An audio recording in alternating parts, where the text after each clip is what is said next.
माँ की प्रेयर जो है पेज 2 नवंबर 28 1913 ये हम सारे एक साथ रिसाइट करते हैं। ठीक है। और फिर बाद में कल जो हमने छोड़ा था उससे आगे से जो पॉइंट है वो ले पाएंगे। आप सभी इसके अंदर सब एक साथ बोलिए। ऐसा करने से कैसा आप मैं बोलता हूँ, आप पीछे रिपीट करें। अच्छा। ठीक है। पेज 2 चार नंबर क्योंकि भाई किताब सबके पास नहीं लाया। शेयर कर लीजिए क्योंकि किताब तो सबको दी हुई है। ठीक है, चलेगा। ठीक है। आप पहले बोलिए। हे दिव्य स्वामी, वर दे कि आज का यह दिन हमारे लिए लाए तेरी इच्छा के प्रति एक पूर्णतर आत्मनिवेदन, तेरे कार्य के प्रति हमारा एक अधिक सर्वांगीण आत्मदान, अपने स्व की अधिक पूर्ण विस्मृति, एक महत्तर प्रकाश, एक शुद्धतर प्रेम,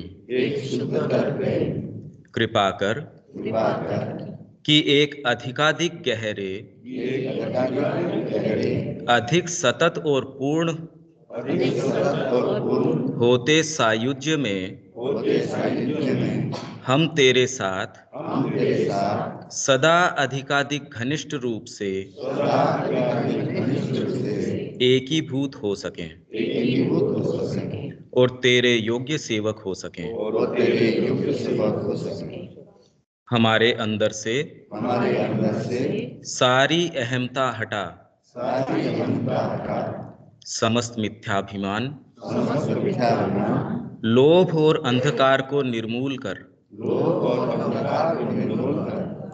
हम सभी तेरे दिव्य प्रेम से प्रदीप्त हों। हमें जगत में अपनी दीप शिखाएं बना।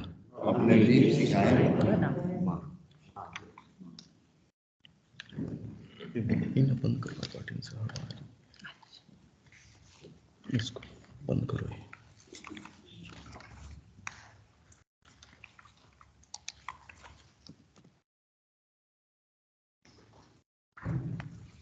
अब अपन पकड़ते हैं पेज 38। 38 पॉइंट इसके अंदर है 4 पूरा।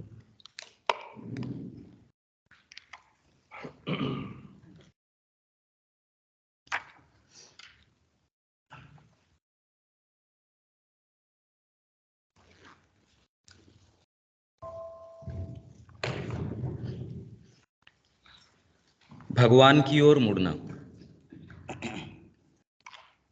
एक बार जब तुम यह कहते हुए भगवान की ओर मुड़ गए, मैं तुम्हारा होना चाहता हूं, और भगवान ने कह दिया हाँ, तो सारा संसार भी तुम्हें उनसे अलग नहीं रख सकता। जब केंद्रीय सत्ता ने अपना समर्पण कर दिया है तो मुख्य कठिनाई दूर हो गई है। बाह्य सत्ता तो एक ऊपरी परत की तरह है।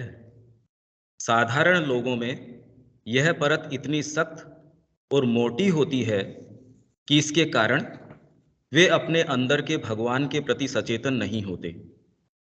परंतु यदि क्षण भर के लिए भी आंतरिक सत्ता ने एक बार यह कह दिया है मैं उपस्थित हूं और मैं तुम्हारी हूं, तो मानो एक सेतु बन जाता है और यह बाहरी परत धीरे धीरे पतली और अधिक पतली पड़ती जाती है और अंततः दोनों भाग पूर्ण रूप से जुड़ जाते हैं और आंतर तथा बाह्य दोनों एक हो जाते हैं। यही हम सुबह पढ़ रहे थे। एक बार ये सत्ता आपके अंदर से आके अपनी उपस्थिति को बाहरी चेतना के अंदर दर्ज कर देती है। माँ मैं आपका हूं। एक क्षण के लिए भी माँ कह रही है, यदि वो आके और अपनी उपस्थिति को बाहरी चेतना के ऊपर दर्ज कर देता है, फिर तो देर सवेर। फिर दूसरी बात उत्साह, वो जो पुकार की बात थी, फिर उत्साह उसके अंदर। यही हम सुबह पढ़ रहे थे इस चीज को।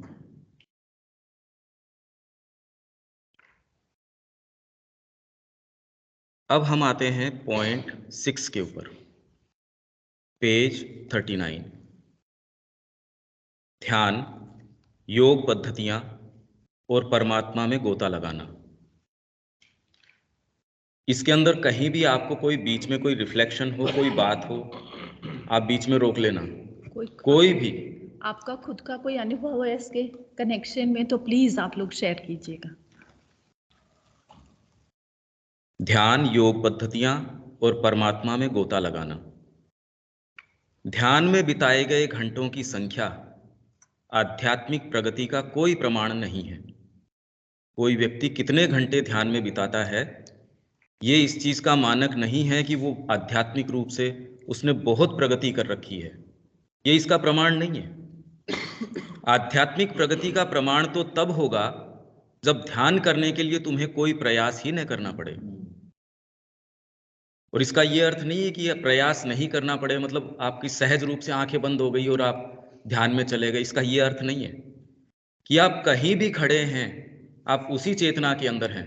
आप कंस्ट्रक्शन का काम कर रहे हैं तो भी उसी चेतना के अंदर हैं। अलग से बैठ के यदि आप ध्यान कर रहे हैं तो वो काम तो आपका उससे युक्त नहीं हो सकता।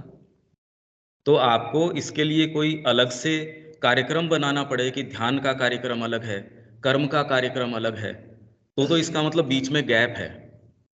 तो और ये कोई प्रमाण नहीं कि कितने घंटे मैं ध्यान के अंदर बिताता हूं, वो कोई आध्यात्मिक प्रगति का मानक नहीं है, ये कह रही है माता जी। तब उल्टे तुम्हें ध्यान करना रोकने के लिए प्रयास करना पड़ता है। उस अवस्था में ध्यान को रोकना कठिन हो जाता है। भगवान के चिंतन को रोकना, साधारण चेतना में नीचे उतरना कठिन हो जाता है। आप साधारण चेतना में नीचे नहीं उतर पाते।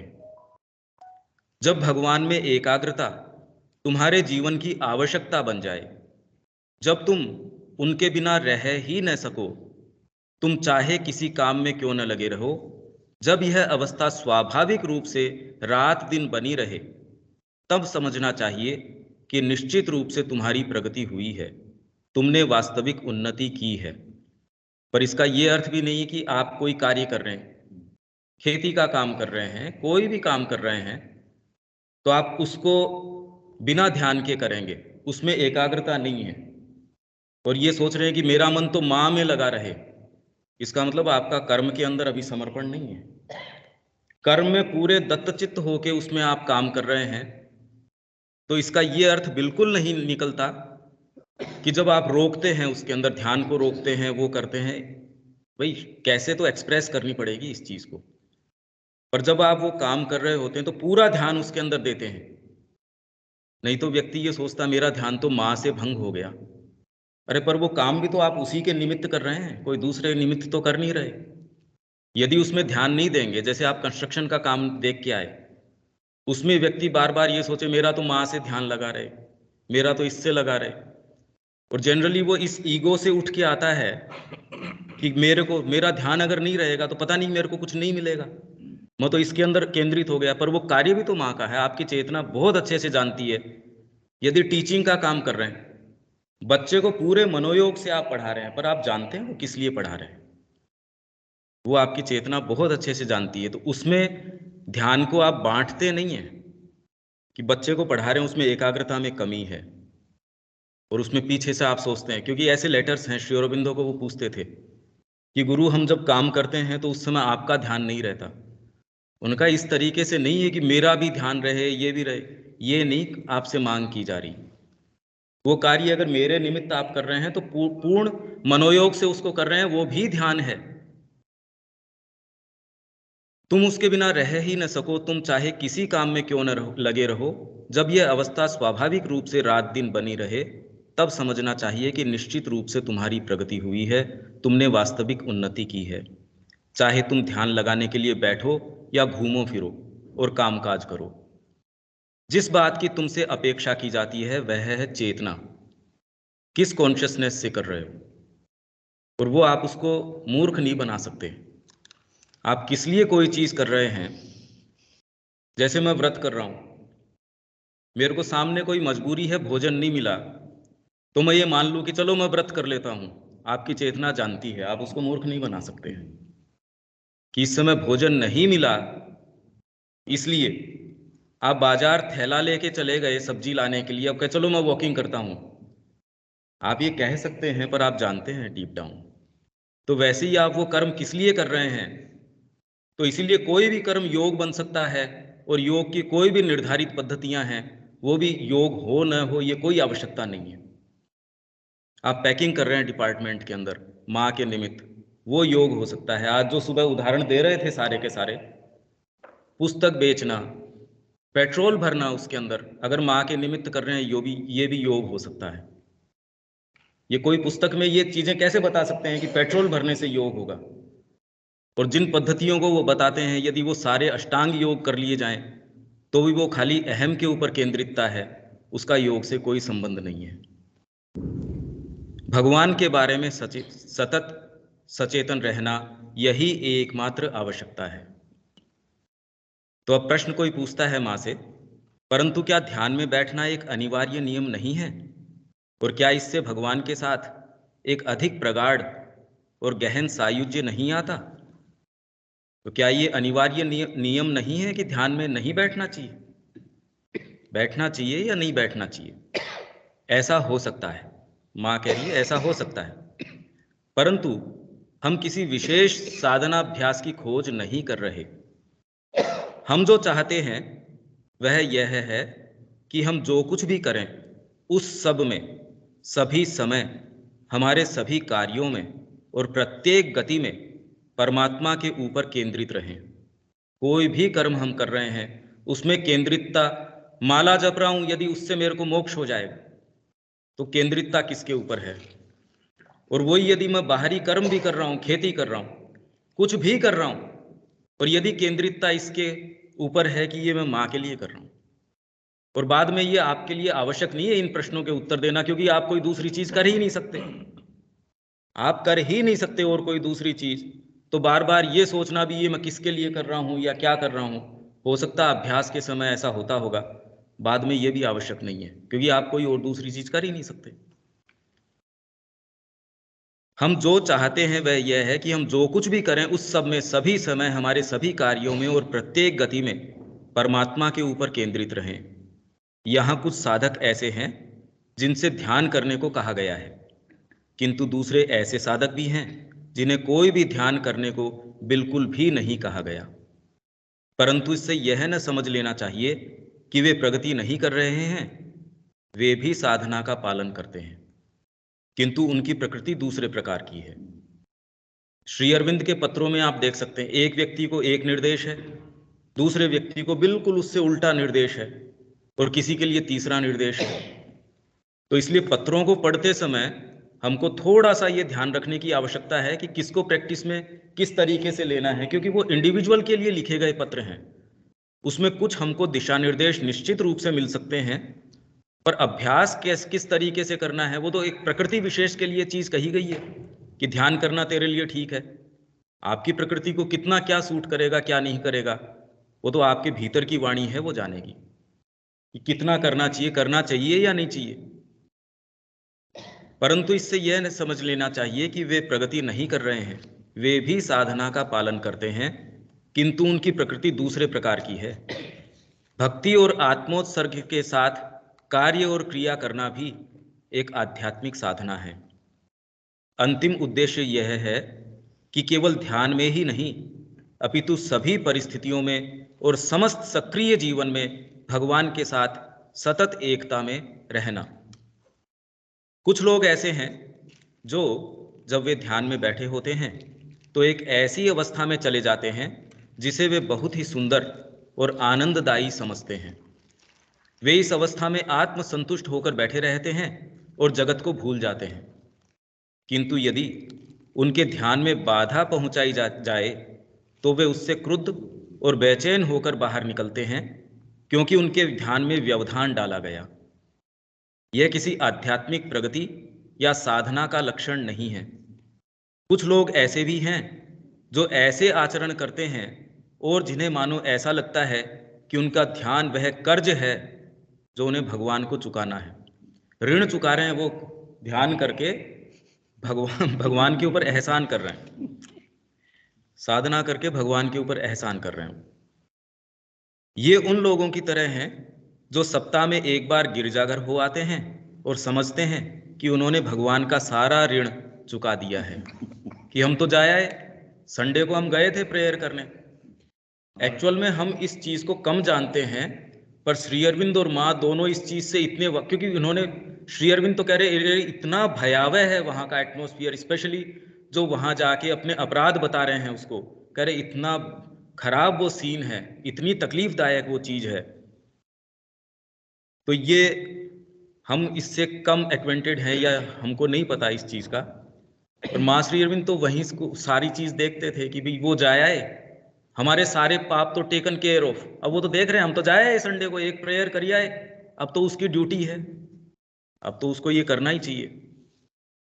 खैर ये तो एक अलग बात है, पर ध्यान के अंदर भी कुछ लोग ध्यान में बैठते हैं पर वो एक ऐसी स्टेट के अंदर चले जाते हैं, उनको लगता है कि वो बहुत गहन स्थिति के अंदर चले गए। कुछ लोगों को ये लगता है कि वो किसी एक दूसरी चेतना के अंदर चले गए, पता नहीं किस चीज के अंदर चले गए। उसका मापदंड कुछ है नहीं, क्या मानक है कि हम कहाँ प्रवेश किया उसके अंदर, मेरे को बताने वाला तो कोई होता नहीं। कर्म में जैसे ही मैं आता हूँ उसमें कसौटी पे उतार लिया जाता हूँ कि मैं वास्तव में कितने ध्यान में हूँ या नहीं हूँ। तो एक व्यक्ति माँ के पास आया, वो ये कहता, माँ मैं यूनिवर्सल कॉन्शियसनेस के अंदर चला जाता हूँ, ध्यान के अंदर मैं इसमें चला जाता हूँ। क्योंकि लोग वर्णन पढ़ लेते हैं, कोई लोग कुंडलिनी जागरण का वर्णन पढ़ लेते हैं और वो पढ़ के और फिर बाद में महसूस करते हैं कि उनके अंदर भी वो चीज़ हो रही है। तो माँ ने कहा चलो ठीक है अपन साथ में ध्यान करते हैं।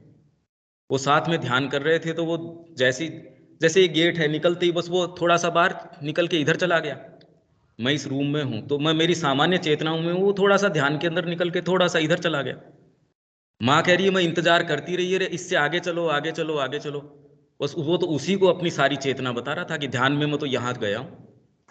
माँ ने कहा जनरली लोगों के साथ यही होता है, जो उनकी वेकिंग कॉन्शियसनेस है उससे थोड़ा सा इधर उधर करते हैं और उनको ये लगता है बहुत डीप ध्यान में वो चले गए। तो ये कोई प्रगति का मानक नहीं है और इसमें पूरा जीवन चला जाता है इसके अंदर। जबकि प्रैक्टिकल लाइफ आपको कसौटी पे उतार लेती है कि आप वास्तव में कितने पानी के अंदर हैं। तो माँ ने कभी ऐसी चीज़ों को प्रश्रय नहीं दिया। आश्रम में कर्म को इसीलिए कोई भी हो 8 घंटे तो वो काम करता ही करता है। और जो वास्तव में अंतरंग है माँ का, ओरोविल के अंदर देखिए कि कैसे उन्होंने शुरू में क्या था और कैसे उन्होंने लाखों पेड़ लगा के पौंडीचेरी में और वहाँ के एटमॉस्फेयर में कितने डिग्री टेम्परेचर का फर्क आ गया, बारिश का फर्क आ गया, सारी चीज़ का फर्क आ गया।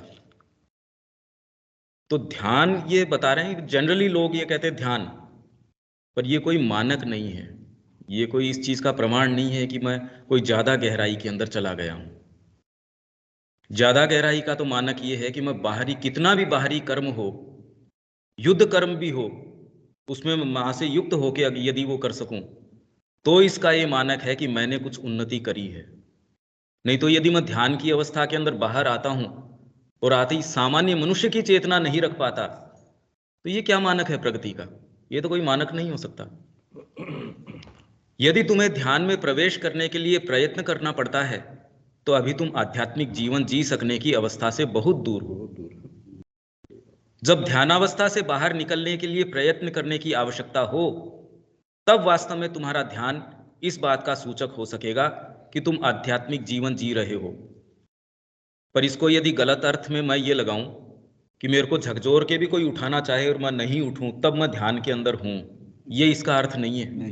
कि आप चाह के भी बाहर नहीं आ सको और आप जड़ बन गए, ये इसका अर्थ नहीं हो सकता। इसका ये अर्थ है कि आप कैसी भी सिचुएशन में हो, अर्जुन वाली सिचुएशन में भी हो, तो भी आप युक्त तरीके से यदि वो काम कर रहे हो तो आप हमेशा ही ध्यानस्थ अवस्था के अंदर हैं। आप कोई भी काम कर रहे हैं, नहीं तो टीचिंग कैसे हो सकती है, बच्चों के साथ कैसे व्यवहार हो सकता है, किचन की एक्टिविटी कैसे हो सकती है, फार्म एक्टिविटी कैसे हो सकती है।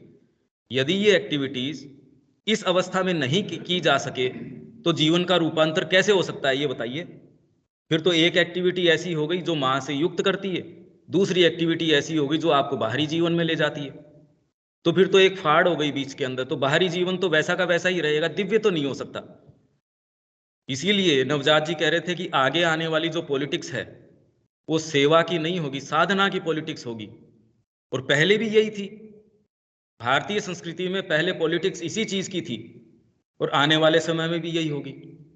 ये तो बीच के अंदर श्री अरविंद कह रहे हैं भगवान ने अपना मुखमंडल हमसे छिपा लिया, और इसलिए हमारे ऊपर ये सरकारें हैं, ये राजनीति है, ये सारी थोप दी गई बाहर से लाई हुई। तो फिर साधना की पॉलिटिक्स होगी, सारा कर्म जो है साधना का अंग होगा, चाहे पॉलिटिक्स हो चाहे युद्ध, कुछ भी हो, सब साधना का अंग है। और तो ही वास्तव में कर्म हो सकता है। नहीं कर्म कैसे हो सकता है ये बताइए? कर्म का और कोई आधार नहीं है। हठ योग और राजयोग जैसी कुछ ऐसी साधनाएं भी हैं जिनका अभ्यास करते हुए भी हो सकता है कि साधक का आध्यात्मिक जीवन से कोई संबंध न हो। हठ योग और राजयोग या जितनी भी साधना पद्धतियां हैं, आप वो सब कर रहे हों। यौगिक साधन आप जानते होंगे श्री अरविंद का, यौगिक साधन रिकॉर्ड ऑफ योग में है, उसमें इसी से वो शुरू कर रहे हैं कि आपको कहाँ से शुरू करना चाहिए। और जनरली लोग शुरू करते हैं योग की ये जो सामान्य प्रक्रियाएं हैं उनसे, जबकि वो कह रहे हैं शुरू करो संकल्प से, जो कि हम सुबह बात कर रहे थे। इस संकल्प से शुरू करो, नहीं तो आप ये प्रक्रियाएं करते हैं हठ योग की, और जो जनरली हठ योग के अंदर जितने आसन बताए गए हैं, श्री अरविंद इसका वर्णन करते हैं कि पहले हजारों हजार आसन थे, अब तो उनके नाम भी हमको नहीं पता और न हम कर सकते। जितने अभी उपलब्ध हैं वो भी हम नहीं कर सकते। तो शरीर को जो साधने की बात थी, अभी हमारे को तो उतना तो उपलब्धि नहीं है। और जो जो प्रक्रियाएं हैं, यम नियम आसन प्राणायाम, यम और नियम के अंदर जो जो नियम थे वो ही आज हम सोचें तो जीवन भर हम उसका पालन करके उनको सिद्ध करना बड़ा मुश्किल है। सत्य है, सत्य वचन, सत्य है, आस्तेय है, ब्रह्मचर्य है, ये सारे के सारे ये आज के समय में होना ही। यम है, नियम है, आप देखिए इनमें क्या क्या ये आपसे डिमांड करते हैं। ये सारी प्रक्रियाएं करके लास्ट में जाके धारणा ध्यान समाधि, समाधि अवस्था तो लास्ट में जाके, ये पहले वाली पहली अष्टांग योग की जिसकी बात करते हैं, 8 अंग जिसके हैं, पहला ही अंग हम नहीं कर सकते। यम नियम ही आप पढ़ के देखिए, जो रिक्वायरमेंट उसकी है वो हम फुलफिल कर ही नहीं सकते। तो हठ योग और राजयोग जैसी कुछ ऐसी साधनाएं भी हैं जिनका अभ्यास करते हुए भी हो सकता है कि साधक का आध्यात्मिक जीवन से कोई संबंध न हो। उसमें पूरा वर्णन किया गया है कि इससे क्या क्या लेटेंट फैकल्टीज है आपकी, वो डेवलप हो जाएंगी। आपके अंदर जो वर्णन है, अष्ट सिद्धि, नवनिधि, आपके प्राकाम्य है, व्याप्ति है, त्रिकाल दृष्टि है, ये सारी की सारी शरीर को बड़ा कर सकते हो। अणिमा है, लघिमा है, गरिमा है, ये सारी सिद्धियां शरीर की सिद्धियां हैं। फिर प्राण की सिद्धियां हैं, आप किसी दूसरे की काया में प्रवेश कर सकते हो। किसी की छाया है उसको ग्रहण करके, जैसे वो छाया ग्रहणी राक्षसी थी, तो ये सारी सिद्धियां आप कर सकते हैं। दूर से किसी के विचार को समझ सकते हैं। स्थान का आपके लिए कोई बात नहीं है, ये प्राण की है। मन की ऐसी और बहुत सिद्धियां हैं, ये सारी यदि आपके अंदर एक्टिव हो भी जाएं, तो जैसे मैं कल कह रहा था आपसे कि एक गिद्ध है, उसकी क्षमताओं को 10-10 हजार गुना बढ़ा दिया जाए, चेतना में परिवर्तन न हो, वो तो एक खतरा और बन गया। तो यदि अहम की बीच में जो ग्रंथि है उसको नहीं सुलझाया जाए, और ये हठ योग और राजयोग से ये सारी आप में फैकल्टीज हैं, आप में निहित शक्तियां हैं, वो यदि जागृत कर दी जाएं और उसको संभालने वाली चेतना न हो, हमसे तो विज्ञान ही नहीं संभल रहा अभी। उसके जो गैजेट्स हैं उन्होंने हमको गुलाम बना लिया। मोबाइल है, उसकी सुख सुविधाएं हैं, उसने हमको गुलाम बना लिया। तो ये सिद्धियां हैं। आप अपने इशारे मात्र से बादलों को इधर उधर करते हो, बारिश करवा लेते हो। माँ जिनसे ओकल्टिज्म सीख रही थी थियों, उनके पास थी ये शक्तियां, वो अपने इशारे मात्र से ये करवा सकते थे, वातावरण को चेंज कर सकते थे। तो यदि ये शक्तियां हो तो ये हमारी सेफ्टी है कि हमारी ये सारी सुप्त हैं। नहीं तो हिरण्यकश्यपु या रावण जैसे बन जाए, राक्षस बन जाएंगे, असुर बन जाएंगे। ये हमारी सेफ्टी है। तो इसका आध्यात्मिक जीवन से कोई आवश्यकता नहीं कि आप में ये सारी शक्तियां हो और आध्यात्मिक जीवन से कोई संबंध हो। इसका दूर दूर तक कोई संबंध नहीं है इससे। इनमें से पहला मुख्यतः शरीर का नियंत्रण प्रदान करता है, हठ योग। हठ योग शरीर के ऊपर आपका नियंत्रण कर देता है। हठ योगी का इतना नियंत्रण हो जाता है, भाई आपको ये कह दिया कि आपके सांसें तो गिनी हुई हैं, जो हम सुनते हैं जनरली कि सांसें भगवान ने फिक्स दे रखी हैं। तो हठ योगी कहता है कि चलो गिनती तो दे रखी है, पर कितनी लूंगा ये तो मेरे हाथ में है। थोड़ी सी ऑक्सीजन से कितने जो ये करतब दिखाते हैं कि जमीन के नीचे दबा दो मेरे को, 7 दिन बाद निकल के आऊंगा, 10 दिन बाद निकल के आऊंगा, थोड़ी सी ऑक्सीजन से, और वो अपना काम चलाता है। तो हठ योगी ये कहता है मैं थोड़ी सी ऑक्सीजन यहाँ स्टोर कर लेता हूँ, और जितना लंबा मेरे को जीना उतना लंबा जी सकता हूँ। पर ये कोई अपने आप में कोई बहुत अच्छी स्थिति नहीं है। ये कोई क्या स्थिति है, ये कोई वास्तव में क्या अचीवमेंट है ये? जैसे एक व्यक्ति ने रामकृष्ण जी को ये कहा कि मैंने इतने बरस मेहनत करी और ये सिद्धि प्राप्त करी कि मैं पानी के ऊपर चल सकता हूं। तो रामकृष्ण जी कहते हैं यार इतने साल क्यों खराब किए, 2 आने में जो काम हो सकता है इतने साल तूने खराब किए। तो जनरली हमारी उतनी बातें हैं ये, जो जितनी सिद्धियों की या और बातें हैं, तो जो 2 आने में हो सकती थी क्यों कर रहे हो ये? कितनी समझदारी की बात है ये। नहीं तो मैं इतना त्रिकाल दृष्टि से देख सकता हूं, क्या आवश्यकता है? भाई जो दिख रहा है वही मेरे से कंट्रोल नहीं हो रहा, और ज्यादा दिख जाएगा, वाणियां सुन जाएंगी, अभी वाली कंट्रोल नहीं हो रही, अच्छा है नहीं सुन रही। अभी जो दिख रहा है वही मेरे से कंट्रोल नहीं हो रहा, जो भोजन दिख रहा है वही, उसी के लिए जीभ लपलपा रही है मेरी, वही मेरे से कंट्रोल नहीं हो रहा। और एक्स्ट्रा चीजें यदि दिखनी शुरू हो जाएंगी, सोचिए हमारे लिए अभिशाप है ये अच्छी चीज नहीं है। यदि मेरा शरीर इसी तरीके का हो और मेरे को ये वरदान दिया जाए कि आपको और 500 साल जीना है, आप कहेंगे नहीं मैं हाथ जोड़ता हूं, ये तो नहीं। कोई बात जी मैं बोल रहा था, आप बोल सकते। हाँ जी। रविंद्रनाथ तो बोले हैं, चलो यात्री चलो दिन रात्रि, चलो अमृत लोकपथ अमृत अनुसंधान। ध्यान तो हर काम में है जी, कोशिश करते हैं। कभी कभी कहाँ कहाँ समय समय पे ध्यान कहाँ कहाँ चले जाते हैं। अपना खुद का ढीलापन है ये भी जानता हूँ। एक सोचता हूँ कि ये सामाजिक रीति नीति भी डिस्टर्ब करते हैं। तो एक भैया या एक साथी मेरे घर आया और बोला कि फ्रेंड आज मंदिर में पूजा हो रहा है, चल चल। तो मंदिर में भगवान है, चलो चलो ठीक है। अपना सत्ता जो है, मन प्राण शरीर, ये इंद्रिय जो भी है कहाँ चला जाता है। कंसंट्रेशन जो है, इसके लिए जो सेकंड डे का मैं एक एग्जांपल देता हूँ। सेकंड डे में जो हम क्लास कर रहे थे तो नींद पूरा नहीं छोड़ा था। तो आप जो जी क्लास कर रहे थे उस टाइम थोड़ा थोड़ा नींद आता है, तो क्लास में डिस्टर्ब हुआ। तो ये कंसंट्रेशन के लिए तो योग आसन प्राणायाम ये सब करते हैं, करेंगे भी, ये सब हर टाइम बोलते हैं।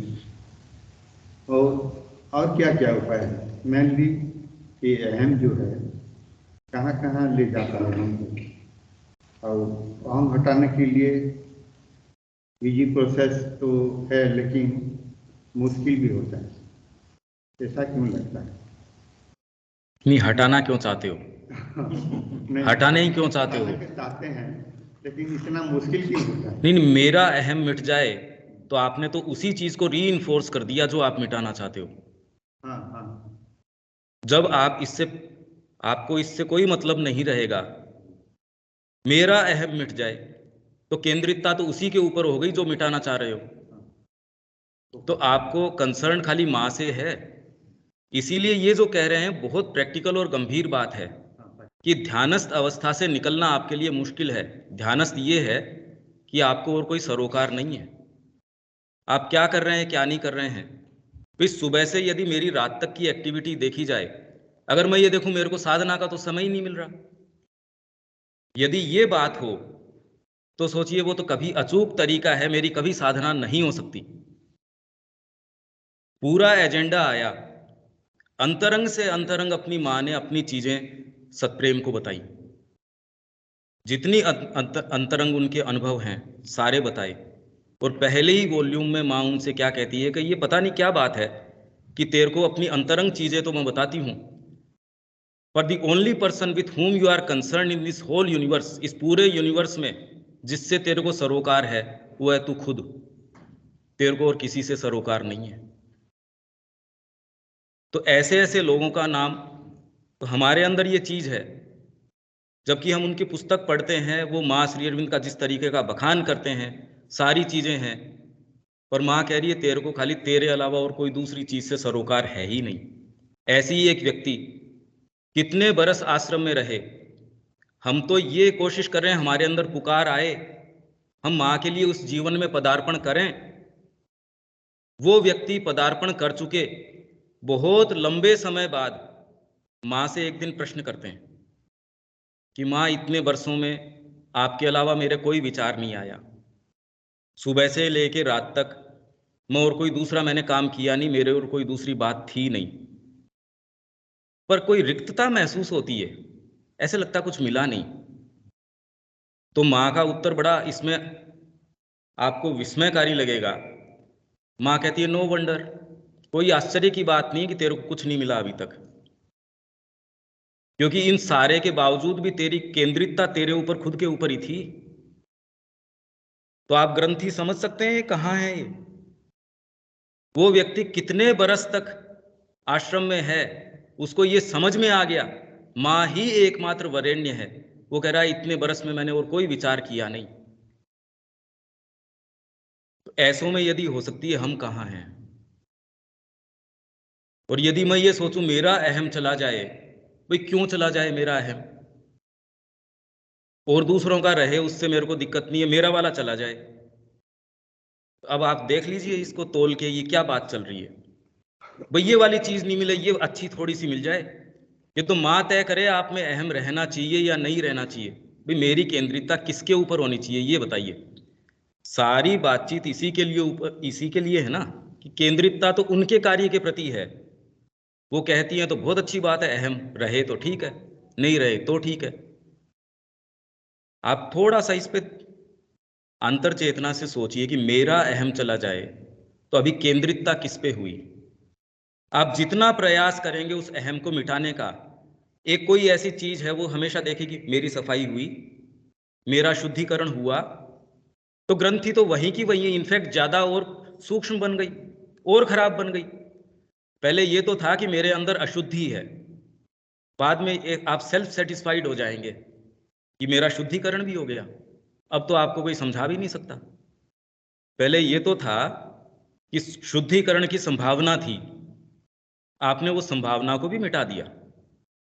अब इससे आगे तो वो गुत्थी तो और खराब हो गई। जो समस्या आप लेके चले थे वो तो आपने ज्यादा विकट बना दी।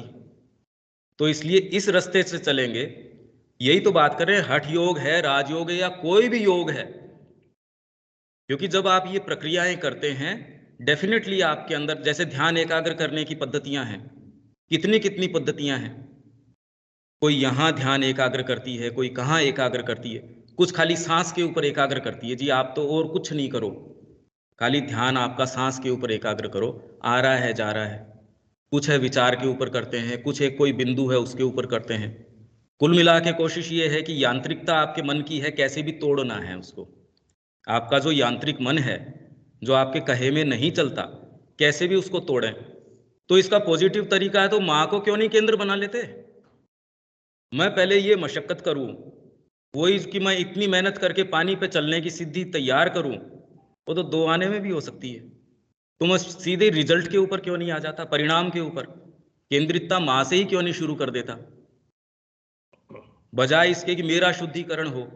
वो तो माँ जानती है होना चाहिए या नहीं होना चाहिए। भाई अर्जुन का हम कहें तो कितना शुद्ध भाव था, जिससे वो शुरू कर रहा था, दुनियावी नजर से तो बड़ा शुद्ध भाव था। वो तो कह रहा मेरे को त्रिलोक का राज नहीं चाहिए, मैं इनको मार के क्या करूंगा, इससे तो हमारी स्त्रियां हैं वो दुष्ट हो जाएंगी, और इससे फिर बाद में वर्ण संकर हो जाएगा, वे वर्ण नष्ट हो जाएंगे, इंटरकास्ट मैरिज होनी शुरू हो जाएगी, पिंडोदक क्रिया है वो नष्ट हो जाएगी, तो आगे करेंगे क्या, ये तो पूरा राष्ट्र नष्ट हो जाएगा हमारा। बिल्कुल ठीक बात कह रहा था, गलत नहीं कह रहा था वो। और ऐसा नहीं है कि युद्ध के बाद ऐसा न हुआ होगा, तो ये थोड़ी कि युद्ध के बाद कुछ ऐसा नहीं हुआ। तो हम जितनी भी ज्ञान की बातें करते हैं वो तो शुरू में पहले और दूसरे अध्याय में कह दी थी उसने। पर भगवान की वाणी कहती है तू बातें तो पंडितों की सी करता है, और पंडित इन चीजों के लिए शोक नहीं करते। और तेरे को क्या चाहिए या नहीं चाहिए ये तेरे से पूछा किसने, मैं तेरे से क्या चाहता हूं प्रश्न तो ये है, तो माँ हमसे क्या चाहती है प्रश्न तो ये है। आपके ईगो के रखती है बहुत अच्छी बात है, नहीं रखती है तो अच्छी बात है। भाई मेरे को क्या पीड़ा है ईगो से ये तो बताओ, क्या दिक्कत है। जब किसी ने श्री अरविंद को कहा कि पत्र में आप आई आई ये आई शब्द का प्रयोग करते हो, तो श्री अरविंद ने कहा भी क्या लिखूं, तो my body has written this, मतलब क्या लिखना चाहिए मेरे को। और आपका जो सच्चा अहम भी है, सच्चा अहम भी है। जैसे किसी ने ये प्रश्न पूछा श्री अरविंद से, का विवेकानंद ने सभा के अंदर, एक सभा के अंदर किसी ने विवेकानंद जी को रिफ्यूट किया कि जी आप ये कह रहे हो पर शंकराचार्य जी तो ये बात कह रहे हैं, शंकराचार्य जी तो इस बात को नहीं मानते। तो विवेकानंद जी ने पूरे असर्शन के साथ कहा कि नहीं मानते होंगे शंकराचार्य जी, आई विवेकानंद से सो, मैं कह रहा हूं ना। तो श्री अरविंद को किसी ने कहा कितना ईगोइस्टिक आदमी है, तो उन्होंने कहा भाई इसमें ईगो क्या है, आपकी सतही प्रकृति मैं कह सकती है, तो आपकी आंतरिक प्रकृति को मैं कहने का अधिकार नहीं है। अरे वो सच्चा मैं है, आपको जो आइडेंटिफिकेशन है गलत कर लिया आपके मैं से, उसको हटाना है, मैं तो जा नहीं सकेगा। आप जिसको मैं समझ रहे हो वो गलत समझ रहे हो खाली, बाकी मैं तो नहीं हटा सकते। आप जो सच्चा स्व है वो मैं है, तो आप कह रहे हो ईगो जाना चाहिए, ये प्रचलित चीजें हैं, ये सब प्रचलित चीजें हैं, ये सब हवा के अंदर ऐसे तैरती रहती हैं। इतने मैसेज लोग भेजते रहते हैं, अगर उन्हीं से कुछ होता तो पब्लिक लाइफ हम देखते नहीं भारत की कैसी है। आप कहीं भी जाते हैं तकलीफ पाते हैं, बैंक में जाएं, पब्लिक प्लेस में कहीं भी जाते हैं कोई सफाई नहीं। तो जितने मंदिर हैं, जितने हम धार्मिक हैं, और पब्लिक लाइफ में हम ही तो हैं फिर बाद में वो, तो ऐसा क्यों, जहां हमारा बस पड़ता है हम वहां कुछ पैसा गबन कर लेते हैं। इसलिए ये जो प्रचलन में चीजें हैं एक्चुअल में उस तरीके की नहीं है ये तो।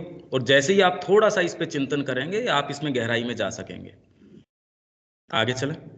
नहीं, और एक बात और है ना कि जो ये सारी सृष्टि है उसमें ये डिफरेंट डिफरेंट भगवान के रूप बन के ही तो हम आए हैं, है ना। भगवान का एक रूप मैं हूँ, एक ये है, एक आप है, आप है। तो हम सब रूप भगवान के बन के आए हैं, अलग अलग बन के आए हैं। तो सृष्टि का मतलब ही यही है। तो वो अलग अगर हम उसको मिटाएंगे तो फिर सृष्टि का मतलब नहीं रहेगा, तो वो अलग तो रहेगा ही। तो अलग को कहने के लिए तो होगा ही ना मैं, बस।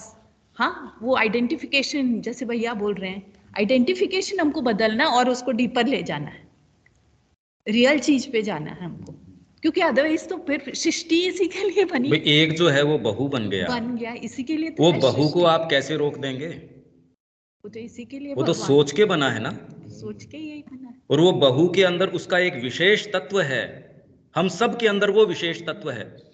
और इसीलिए भारतीय संस्कृति कहती है कि आपका वेद आपके हृदय में यहाँ विराजमान है, और उसके हिसाब से हर जने का मार्ग अलग है, हर जने का मार्ग अलग है। इसीलिए कोई मारकाट नहीं हो सकती यहाँ। भाई आपके मार्ग से मेरे को दिक्कत नहीं हो सकती।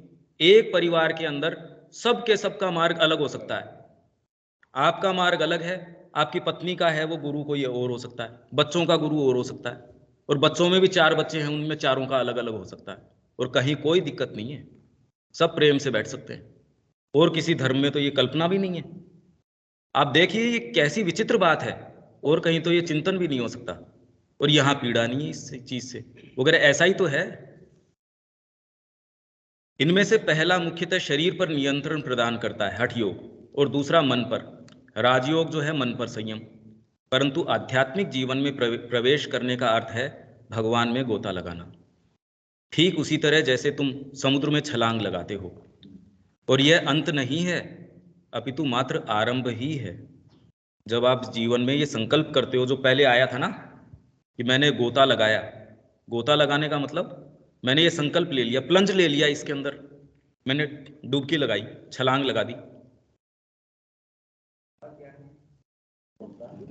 टू डाइव मतलब जैसे अपने तालाब में जाते, तालाब के अंदर डाइव करते हैं ना, जैसे अंदर जाते हैं, गोता लगा, डुबकी। आप लोग उड़िया में क्या बोलते हैं? ऐसे पानी में जो आप करते हो उसको क्या बोलते हो? डुबकी। हाँ, वही हिंदी में डुबकी बोलते हैं उसको। वही है, तो वही शब्द तो वही है, बोलने का थोड़ा तरीका अलग है। गोता, गोताखोर बोलते हैं ना, गोताखोर है ये, वो गोताखोर वो चीज निकाल के लेके आता है, चीज निकालते हैं ना, जो वो क्या बोलते हैं, पर्ल्स, कोई भी चीजें निकाल के लेके आते हैं। ठीक उसी तरह जैसे तुम समुद्र में छलांग लगाते हो, वैसे ही भगवान में छलांग लगानी है। और यह अंत नहीं है अपितु मात्र आरंभ ही है, क्योंकि गोता लगाने के बाद तुम्हें भगवान में निवास करना सीखना होगा। यह तुम कैसे करोगे? तुम्हें तो बस सीधे छलांग लगा देनी है, यह सोचे बिना कि मैं कहाँ गिरूंगा, मेरा क्या होगा। यही चीज तो, अरे भाई जीवन के अंदर ये थोड़ी आप कहीं जाके यो छलांग लगा दोगे, या कोई फिजिकली छलांग लगाने की थोड़ी बात कर रही है माँ कि कहाँ जाके छलांग लगाएंगे। पर ये वाली बात हम सब के साथ है, ये तो आप सब इस चीज को महसूस कर सकते हैं। ये प्रश्न आता है, अगर बच्चे को यहाँ दे देंगे तो डिग्री बिना वो क्या करेगा, पर डिग्री लेने के बाद क्या करेगा, इसका उत्तर आप दे सकते हैं क्या? जिनके पास डिग्री थी उन्होंने क्या किया? अब तक कोई ग्रेट काम किया है सच उसके आधार पे?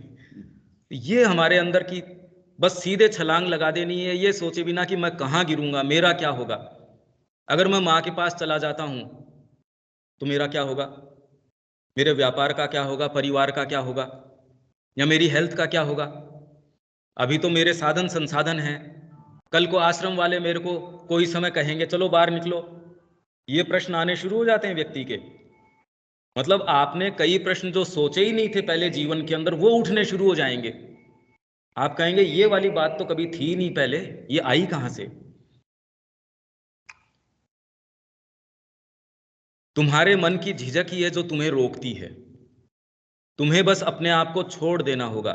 यदि तुम समुद्र में गोता लगाना चाहो और साथ ही सभी समय यह सोचते रहो, अरे कहीं आसपास कोई पत्थर या चट्टान तो नहीं है, तो तुम गोता नहीं लगा सकते। कितनी सीधी भाषा में ये बात चल रही है, इसीलिए ये टॉपिक्स मैंने चुने। ये एज इफ जो श्री अरविंद का हम पढ़ रहे हैं उसी का एक तरीके से क्लैरिफिकेशन, स्पष्टीकरण, या उसी को और समझा रहे हैं, एलिबरेट कर रहे हैं एक सरल भाषा के अंदर। ये सब हम समझ सकते हैं, बड़ी अच्छे से समझ सकते हैं इस चीज को। श्री अरविंद की जो भाषा है वो तो खैर जो है सो है, पर माँ कितने स्पष्ट तरीके से उसी चीज को जो हम सुबह पढ़ रहे हैं, इसीलिए मैंने इनका कुछ का चयन किया कि जिससे कि वो चीज यहाँ स्पष्टीकरण हो जाए, आप उसी चीज से और तालमेल बिठा पाएं। परंतु अब ये किसी ने, हम जैसे ने प्रश्न किया माँ से, भाई समुद्र तो दिखाई देता है, गोता तो उसमें लगा सकते हैं, बाकी ऐसे कहाँ गोता लगाएं? यही तो मैंने कहा, कहाँ से जंप करें, बिल्डिंग के ऊपर से जंप करें, मतलब क्या करें गोता, मतलब भाई ठीक ही प्रश्न है, हम जंप किस में करें? अगर कोई फिजिकल चीज बता दी जाए, चलो माँ उसमें तो जंप कर जाएं हम, इसमें क्या करें भाई? ये तो सब्जेक्टिव चीज है, साइकोलॉजिकल चीज है, किसमें जंप करें हम? चीज तो कोई नजर नहीं आती। समुद्र में तो चलो कोई धक्का भी दे देगा मेरे को, भाई मेरी तो हिम्मत नहीं है। जैसे ये जंप करते हैं, बंजी जंप करते हैं ना, ये कि भाई मेरी तो हिम्मत नहीं है, पीछे से वो दो जने धक्का दे देते हैं। या कोई पैराग्लाइडिंग करते हैं, उसमें पीछे से कोई धक्का दे देते, इसमें कौन धक्का दे देगा और किसमें धक्का दे देगा? तो किसमें छलांग लगाएं? तो ये पूछ रहे, परंतु समुद्र तो दिखाई देता है, इसलिए उसमें सीधे गोता लगाया जा सकता है, किंतु आध्यात्मिक जीवन में गोता कैसे लगाया जाए? ठीक ही बात है, कैसे उसमें जंप करूं? ठीक प्रश्न है। अवश्य ही जैसे समुद्र में कूद सकने से पहले आवश्यक है कि तुम्हें वह दिखाई देता हो। पहले तुमको दिखाई देना चाहिए कि जिसमें आप गोता लगा रहे हैं। कहने का मतलब अभी आप एक साइकोलॉजिकल ऐसी स्टेट में होने चाहिए जहां आपको यह है कि मेरे को इसमें पदार्पण करना है इस जीवन में। यदि आपके लिए वो नहीं पट खुला है तो आप कुछ नहीं कर सकते, और कोई उसमें कुछ नहीं है। सत्संग आपका शायद लाभ कर सकता है, उसमें डेफिनेटली करता है, और वो ही चीज हम यहाँ प्रयास कर रहे हैं। यहाँ आने का जो एक कलेक्टिव एटमॉस्फेयर, कल हम बात कर रहे थे ना, इंडिविजुअल और कलेक्टिव, इसमें एक जने की एस्पिरेशन से तो बेचारा सुबह उठना बैठना वो मुश्किल हो जाएगा। आप सब लोग पाठ चक्र कर रहे हैं, यदि अकेले की शक्ति सामर्थ्य पे छोड़ दिया जाए, आप सब जानते थोड़ा मुश्किल होगा। उतना बजे सुबह उठ पाना, फिर अपने आप को सुबह उसने अनुशासन में रख पाना, वो चीज वो नहीं हो पाएगी। तो उसमें जैसे कलेक्टिविटी की आवश्यकता है, वो आपको सहयोग करती है। तो कूद सकने के पहले ये आवश्यक है कि पहले दिखाई देता हो भाई कि मेरे को ये करना चाहिए, ये आपके अंदर मांग है कि कुछ तो करना चाहिए। तो आप लोगों में तो ये है कि कुछ तो जीवन में करना चाहिए, इसीलिए आप ये आए हैं यहाँ। पर यदि आप कॉर्नर पे बैठ के प्लानिंग करते रहें, उसके लिए पुस्तकें पढ़ते रहें कि गोता ऐसे लगाया जाता है, पानी का टेम्परेचर ये होता है, उसके सारे मॉलिक्यूलर कॉम्बिनेशन की ऐसे बनता है, ऐसे बनता है, ये सब चीज़ें आपने जान ली, गोता लगाना नहीं जाना, तैरना नहीं जाना, तो अभी तो उसका आनंद तो नहीं आ सकता। सेव के विषय में सारी जानकारी मैंने प्राप्त कर ली, पर एक बाइट उसकी नहीं लेता, उसका स्वाद तो नहीं आ सकता मेरे को। तो अभी हम ये झिझक रहे हैं, अपने आप को उसमें झोंकने के लिए, उसमें डालने से झिझक रहे हैं, सोच रहे हैं। तो तुम्हें वह दिखाई देता हो और उसके विषय में तुम कुछ जानते हो, तो हम तो जानते हैं, माँ श्री अरविंद का हमने पढ़ा भी है, और आप सब लोग अभिप्सा कैरी भी करते हैं। उसी तरह तुम्हें भागवत सदवस्तु मतलब रियलिटी, डिवाइन रियलिटी की कोई झलक पहले अवश्य प्राप्त हो चुकी होनी चाहिए। कोई झलक, कोई आपको भीतर से, कोई समय माँ का टच रूप से हृदय में आपको, जब वो टच मिलता है आपको, सारी चिंताएं आपकी उस क्षण मिट जाती हैं, आप सब कुछ करने की आशा आ जाती है, आपके अंधकार के अंदर कोई प्रकाश आ जाता है, जीवन के अंदर ये कैसे होगा ये वाली चिंता नहीं होती, फिर आपके अंदर ये आ जाता है अरे माँ है ना। और वो टच जब चला जाता है तो सारे साधन संसाधन भी हों तो भी चिंता लग रही, पता नहीं होगा नहीं होगा, आपके अंदर डिप्रेशन आ जाता है, आप में और दूसरी चीजें हैं भी, कैसे जाने क्या है। जब वो टच होता है तो आपको सारी चीज फिर बाद में संभव नजर आती है, और वो जब चला जाता है डिप्रेशन आ जाता है, पता नहीं हो पाएगा नहीं हो पाएगा। तो झलक अवश्य प्राप्त हो चुकी, यह झलक पाना सामान्यतः चैत्य चेतना की जागृति है। जो ऊपर पहले बात आई थी ना, इससे एक क्षण के लिए यदि आपके वो सरफेस कॉन्शियसनेस में, बाहरी प्रकृति पे आके ये चीज दर्ज करवा जाती है, मां मैं आपका हूं, सच्चे रूप में एक बार एक क्षण के लिए ये वो कह गई, तो एक सेतु बन गया। देर सवेर निश्चित रूप से आप यदि कहते हैं मां मैं आपका हूं, और एक बार आपके यहां से आके उसने कह दिया, वो आपको लेके ही जाएगी जिस भी तरीके से। आपके लिए मुसीबतें आवश्यक हैं तो आपके लिए वो सब संभव सारी चीजें मां व्यवस्था कर देगी। आपको संघर्ष की आवश्यकता है, संघर्ष ले आएगी। आपको जैसे पुस्तक की आवश्यकता है वो पुस्तक आपके पास आ जाएगी, जैसे सत्संग की आवश्यकता है वो सत्संग आपको मिल जाएगा, और आपको यदि प्रताड़ना की जरूरत है वो भी बहुत प्रेम से मां दे देगी, वो सारों की व्यवस्था पूरी की पूरी करेगी, पूरी करेगी वो। तो एक बार ये आके दर्ज करती है ये चीज, और यहां हम सारे इसी के लिए हैं, ये संकल्प करके जाने के लिए कि आज के बाद मां हम आपके हैं, ये तो बोल के जाएंगे आप सारे के सारे। और कहीं ना कहीं ये एस्पिरेशन तो हम सब में है, ये संकल्प हमारा होना चाहिए कि यहां से जाने के बाद हमारा ये नवजन्म होना चाहिए, हृदय परिवर्तन होना चाहिए ये। तो चैत्य चेतना की जागृति है। झलक पाने का मतलब ये है कि कोई एक जागृति है इसके अंदर, परंतु कोई ना कोई अनुभूति तुम्हें अवश्य होनी चाहिए। यदि गहरा चैत्य या सर्वांगीण संपर्क न भी हुआ हो तो कम से कम एक प्रबल मानसिक या प्राणिक संपर्क तो हो ही चुका होना चाहिए। जैसे श्री अरविंद की आप पुस्तकें पढ़ें, माँ की पुस्तकें पढ़ें, निश्चित रूप से एक संपर्क आपका साधित होता है। आपको उसके अंदर कोई वाणी कितनी अपीलिंग लगती है, आपको लगता है अरे ये तो कितना हृदय भर गया मेरी तो इस बात से।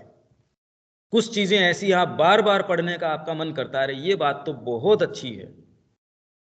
तो कहीं ना कहीं आपका वो संपर्क बैठता है तो अच्छी लगती है। माँ के साथ हमारा मानसिक या प्राणिक संपर्क निश्चित रूप से है।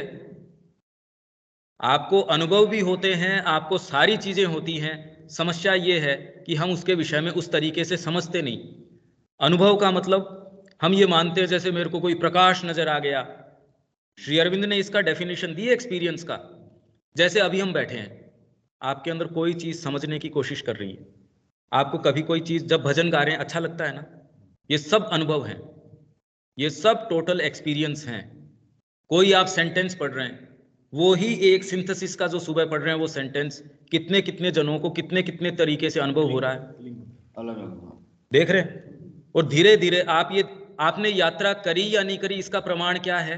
आप पीछे मुड़ के देखते हैं, यदि वो ही स्थान है, भाई वो ही आपके अगर वो चीजें हैं, तो आपने यात्रा नहीं करी।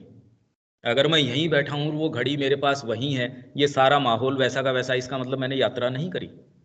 और यदि आप देखें, रहे मैं पहले जीवन में तो ऐसे सोचता था, मैंने यात्रा करी है। माँ के संपर्क में आने के बाद आप खुद अपने परिवार के लोगों के साथ यदि आप गंभीर तरीके से ये फॉलो कर रहे हैं, तो उनके साथ कई चीजें आप कहेंगे अरे समझता क्यों नहीं, ये सामान्य बात है, ये तो समझता क्यों नहीं, और आपके लिए वो सहज बन जाती है। इसका मतलब आपने यात्रा करी है।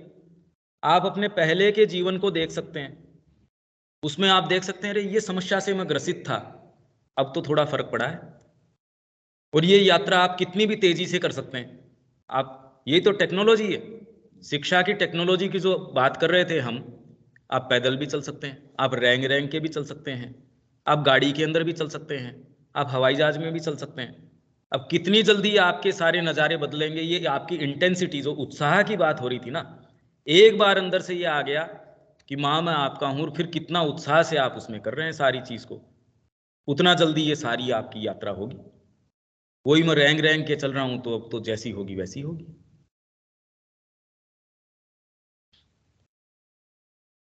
तो ये मानसिक या प्राणिक संपर्क तो हो ही चुका होना चाहिए।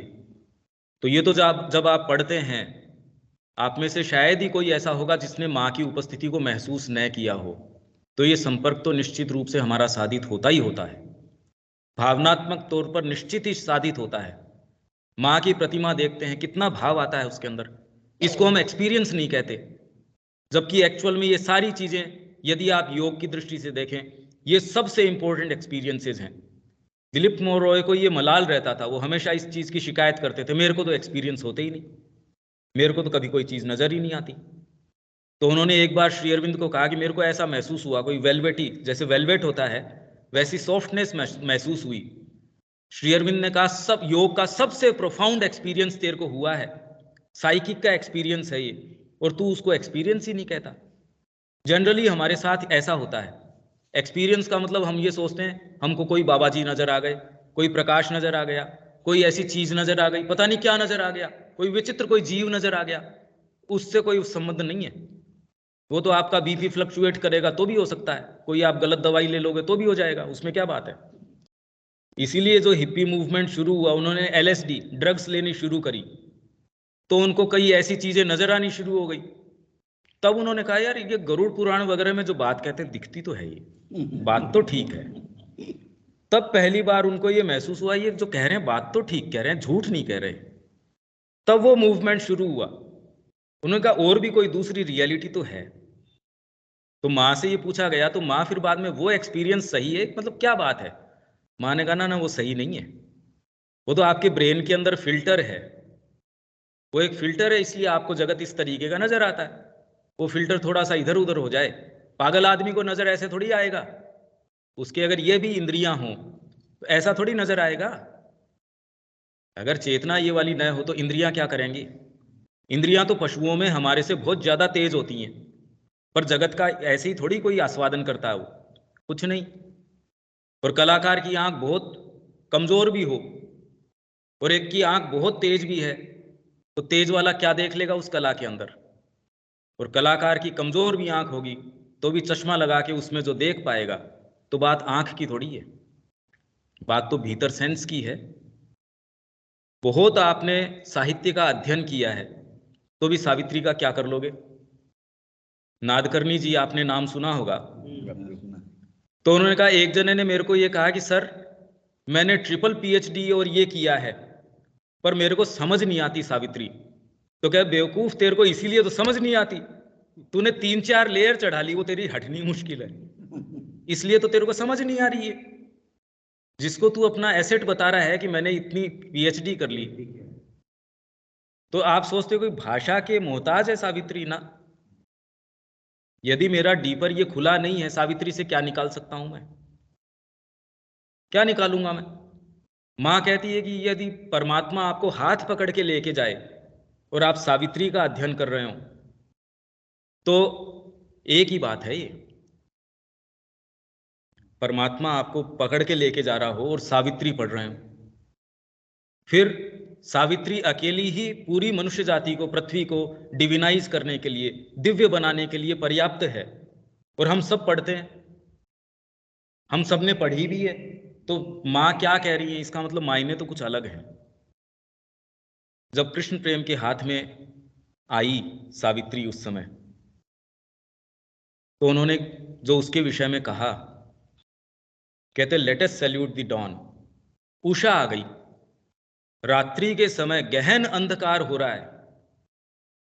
आप सोचिए कितने आध्यात्मिक महापुरुष भारत में होंगे, कितने लोग होंगे, फिर भी योगी कृष्ण प्रेम क्या कहते हैं उस समय कि इस गहन रात्रि, आज के समय भी ऐसी चीज आ सकती है, let us salute the dawn, चलो हम प्रणाम करें। उषा आ गई, प्रकाश आ गया। ये तो क्या चीज है सावित्री के अंदर?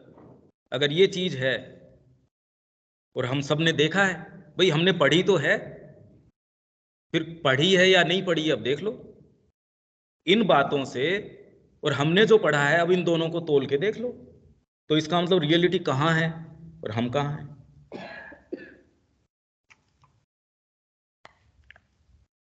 ठीक है यहां तक? तो आप मानसिक और प्राणिक संपर्क की जो बात कर रहे थे, निश्चित रूप से हमको ये अनुभव होते हैं, हमारा संपर्क साधित होता है, हम सबका होता है, हम उसके विषय में सचेतन नहीं है। बस तुम अपने अंदर या अपने आसपास भगवान की उपस्थिति का अनुभव प्रबल रूप से कर चुके होने चाहिए। ये उस प्रश्न का मां उत्तर दे रही है कि मैं डुबकी कैसे लगाऊं, तो मां कह रही है तुमको उस उपस्थिति का अनुभव प्रबल रूप से हो चुका होना चाहिए पहले, नहीं तो डुबकी किस में लगाओगे। तुम भागवत जगत के श्वास को अनुभव कर चुके होने चाहिए कि जब मां के पास जाता हूं कैसा प्रेम नजर आता है, कैसी शांति, कैसी इंटेंसिटी, कैसा पावर, कैसी चेतना, जो भी एट्रीब्यूट, कैसी करुणा, कैसी चीज। जब मां को आप देखते हो कैसा हृदय आपका भरा आता है उस चीज से, मतलब महसूस तो किया है आपने। आप दो चीजों के बीच में तुलना तो कर ही सकते हो, तो यही भाव हर कोई चीज को देख के थोड़ी आता है आपके, तो इसका मतलब आपके कोई अनुभव तो है, उसकी उस उपस्थिति के साथ आपका कोई संपर्क तो है, टच तो बनता है आपका। ये सबसे कीमती चीज है। अगर ये बनता है, इसका मतलब अब प्लंज लेने के लिए हमारी तैयारी है, हम डुबकी लगा सकते हैं। और इसके विपरीत एकदम घोटू दबाव के रूप में तुमने साधारण जगत के श्वास को भी अनुभव किया जाना चाहिए।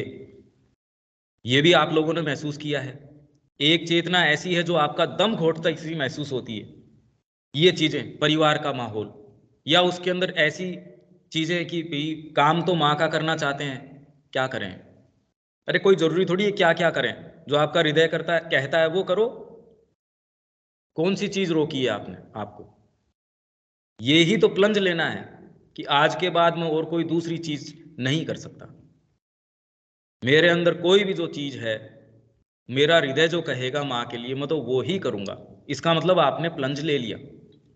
जो वेद की भाषा में जिसको इनिशिएट, दीक्षित, जिसने दीक्षा ले ली, मतलब जीवन का सारा भार आज के बाद अपने गुरु के चरणों में या कोई ऐसी चीज में, मतलब उसको ये विश्वास आ गया कि कोई फर्क नहीं पड़ता, भाई मृत्यु हो जाएगी, क्या फर्क पड़ता है, ये तो बहुत अच्छी बात है। इस वजन को लाद के चलना है इतने बरस, ये इसकी आत्महत्या मैं खुद अपने हाथ से करूं, इससे बढ़िया तो अगर मेरे ऊपर मोरल दायित्व तो नहीं रहेगा अगर ये यूं चला जाएगा तो अच्छा है ना, क्या दिक्कत है? अगर इस चीज के लिए तैयार हो तो फिर क्या डर है आपको? फिर कोई समस्या भी नहीं रह जाती। कौन सी चीज है जो आपको परेशान कर सकती है? तो आपने ये अनुभव किया हो कि बाहर का वातावरण कितना पीड़ादायक है, जो तुम्हें इस पीड़ादायक वातावरण से बाहर निकल आने का प्रयत्न करने के लिए बाध्य करता है। यदि तुम्हें वह अनुभव हो चुका हो तो तुम्हें केवल निश्शेष रूप से भागवत सद्वस्तु डिवाइन रियलिटी में आश्रय ग्रहण करने की, उसकी सहायता और संरक्षण में रहने, एकमात्र उसी में निवास करने की आवश्यकता है कि मैं तो इसी वातावरण में रहूंगा। जैसे वो एक बहन सुबह पूछ रही थी कि मैं इस वातावरण में रहती हूं या रहता हूं जो भी, तब तो अच्छा लगता है। जब उस वातावरण से बाहर जाते हैं तो क्या करें कि ये मेरे को वो अच्छा लगे? अरे तो उसी वातावरण में रहो। आपने अपने प्रश्न का उत्तर तो स्वयं दिया है कि जब मैं इसमें रहता हूं तो अच्छा लगता है। तो आपको किसने रोका है? आपने खुद ही अपने प्रश्न का उत्तर दे दिया कि ये तो अच्छा लगता है तो मैं इसमें हूं, तो आप उसमें रहो। और जो जो चीजें उससे रोकती है उसको मना कर दो। भाई मेरे को क्या आवश्यकता है ऐसी कि ये भोजन मैं करता हूं तो मेरे पेट में दर्द हो जाता है, मेरी तबीयत खराब हो जाती है, तो मेरे को क्या करना चाहिए? अब ये कोई प्रश्न थोड़ी है, मत करो वो भोजन। और ये भोजन करता हूं तो मेरे को पुष्टि मिलती है, मेरी हेल्थ बहुत अच्छी हो जाती है, मेरे को शक्ति मिलती है, तो बताइए मेरे को क्या करना चाहिए? अब ये प्रश्न थोड़ी है। इसीलिए प्रश्न नहीं पूछते। भाई ये प्रश्न कैसे हो सकता है ये बताइए। ये कह रहे इसीलिए प्रश्न नहीं करते। ये प्रश्न का तो इसके अंदर उत्तर निहित है, इसी के अंदर है ना। ये दम घुटू दबा क्या है? हाँ, ये जब तक ये महसूस नहीं होता, मैं अपना पर्सनल आपको बता दूं, हम सब ने ये महसूस किया है। एकदम से जैसे कोई आपका गला स्ट्रेंगुलेट कर रहा है, आपका गला दबा रहा है, गला दबा रहा है, आप इसीलिए आते हो। यहाँ जितने भी बैठे हैं उन सब के ये एक्सपीरियंस हो चुका है। हम ये बचपन में ही हमको ये लगा कि भाई यहाँ तो मर जाएंगे इस एटमॉस्फेयर में, तो परिवार के एटमॉस्फेयर में, तो इसका मतलब साधना है या नहीं? हम साधना करने आए ही नहीं ना, आज हम साधना कर रहे, क्यों हम आए ही नहीं साधना करने के लिए। हम तो, हमारा जो दम घुट रहा था, ये लगता था कि यहां अगर एक रात भी और रहे या 2 रात भी और रहे तो यहां मर जाएंगे, तो ये हमारी सेफ्टी है। माँ के निहित हम कुछ भी कर सकते हैं, और यदि और कोई दूसरे निहित हम जाके कोई अच्छा, कोई पांडित्य का काम है, ये काम है, वो काम है, यदि हम करें, हमारा शरीर भी इसकी इजाजत नहीं देगा, वो मरने के लिए तैयार है, मतलब फिजिकली। तो आप तो सेफ हो और कोई दूसरा काम थोड़ी कर सकते हो। रामकृष्ण जी को जैसे उन्होंने टेस्ट किया कि उनके बिस्तर के नीचे कुछ पैसा धन रख दिया कि भाई ये कहते तो हैं कामिनी और कांचन की बात, तो उनके बिस्तर के नीचे कुछ धन रख दिया, पूरे शरीर में ऐंठन हो गई। अब बताइए उस व्यक्ति के साथ कभी कोई ये सेफ्टी मेजर की आवश्यकता है क्या कि वो धन के पीछे जा सकता है कभी? उसकी सेफ्टी तो इंश्योर हो चुकी, आप सोच के कभी सेफ्टी थोड़ी कर सकते हैं। तो ये जो दम घोटने वाली चीज है, ये तो यहां जितने भी आपको नजर आते हैं उन्होंने ये निर्णय तो ले लिया। हम कभी ये सोच के नहीं आए कि हमको साधना करनी है, हम में से एक ये सोच के नहीं आया कि हमको कोई साधना करनी है, कभी नहीं। और न आज हमको ये वहम है कि हम कोई साधना कर रहे हैं, न हमारी ये इच्छा है कि हमको कोई साधना करनी है। इनफैक्ट यदि गलती से ये विचार आ जाए मन के अंदर कि अब साधना हो रही है या नहीं हो रही, तो थोड़ी देर बाद ग्लानि होती है, ये क्या विचार आ गया? इसका मतलब मन में अभी कुराफात है, साधना करने का विचार आ गया, इसका मतलब कहीं न कोई इम्प्योरिटी है। नहीं तो इस विचार का क्या अर्थ है? भाई ये तो हमारी आधारशिला है, हम कोई दूसरी चीज कर ही नहीं सकते, तो ये बार बार ये मुड़ के देखने की क्या आवश्यकता है? जैसे कृष्ण प्रेम कहते थे कि मैं अपनी जिस चीज के ऊपर बैठा हूं उसके ऊपर क्या मैं बार बार ये प्रश्न कर रहा हूं? माँ चाहेगी तो ऐसा हो जाएगा। अरे माँ चाहेगी तो हम तो उस आधार पे बैठे हैं, चाहेगी कब? जनरली हम ये कहते हैं माँ की कृपा होगी तो मैं ये कर लूंगा। वास्तव में हमारी चेतना जानती है कि ये सुविधाजनक चीज है, ये हम सब जानते हैं। जब माँ चाहेगी तो माँ ने आपको आके कहा कि बेटा मैं नहीं चाहती, ये किसी को आके कहा कि मैं नहीं चाहती? इसका प्रारब्ध इस तरीके का है, इसने पूर्व जन्म में ये किया है, किसने आपको ये बताया? तो इसीलिए नवजात जी ये कहते थे कि भगवान से मैंने ये कहा, भाई यदि मैं विश्व का सबसे खराब व्यक्ति हूं, ये अगर मैं ये मान लेता हूं कि मैं विश्व का सबसे खराब व्यक्ति हूं, तो तेरे को तो नया रिकॉर्ड कायम करना है। तू तो प्लेयर है, खिलाड़ी क्या करेगा? नया कीर्तिमान स्थापित करेगा। तो यदि मैं सबसे खराब हूं तो तेरे को तो नया रिकॉर्ड बनाने का मौका मिल रहा है, इसके लिए धन्यवाद कर मेरा। और यदि मैं सबसे खराब नहीं हूं तो फिर तो तेरे को पीड़ा ही नहीं है मेरे को ठीक करने के अंदर। तो ये सब बातें माँ को बोल रहे थे कि आप है, हाँ, नवजात जी कि अगर मैं सबसे खराब हूँ तो आप मेरे को ठीक करेंगे तो आपके लिए रिकॉर्ड बन जाएगा, रिकॉर्ड नया बन गया आपका। आदमी को भी ठीक कर दिए। और अगर नहीं हूँ तो ये तो पहले आपने किया हुआ है काम, आप फिर कर ही सकते हैं। जो पहले किया है एक बार तो फिर से हो ही सकता है। तो इसलिए मेरा काम तो आप कभी भी कर सकते हैं। तो जो करना चाहता है उसके लिए ये सारी दलीलें हैं, और जो नहीं करना चाहता उसके लिए सब दलीलें हैं। और वो हम बहुत अच्छे से जानते हैं क्या क्या दलीलें देते हैं। माँ का हुक्म नहीं हुआ, अभी माँ का आदेश नहीं हुआ, क्यों माँ ने कहा था आपको आके कि मेरा आदेश नहीं है बेटा, और तू चलेगा तो मैं तेरे को चलने नहीं दूंगी क्योंकि आदेश नहीं है मेरा। मतलब कैसी, ये देखिए, ये इनसिंसियरिटी की बातें हैं, और इससे हम किसी को भी प्रभावित नहीं करते इन बातों से। सच्चा व्यक्ति या आपकी स्वयं की चेतना भी जानती है भीतर से, इसीलिए उसको कोई दिक्कत नहीं है।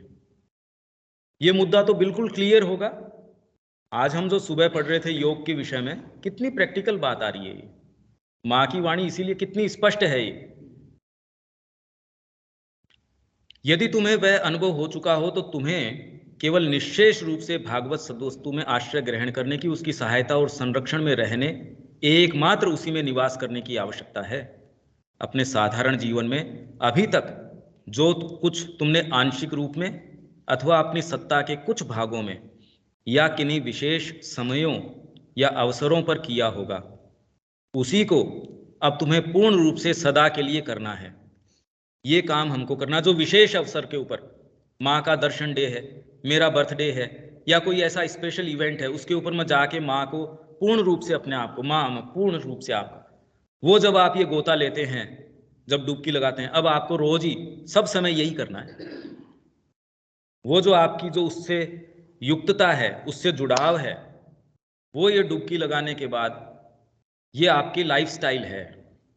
वो जो आनंद आपको आ रहा था वो आपको सतत है, हमेशा ही है। यही वह डुबकी है जो तुम्हें लगानी है।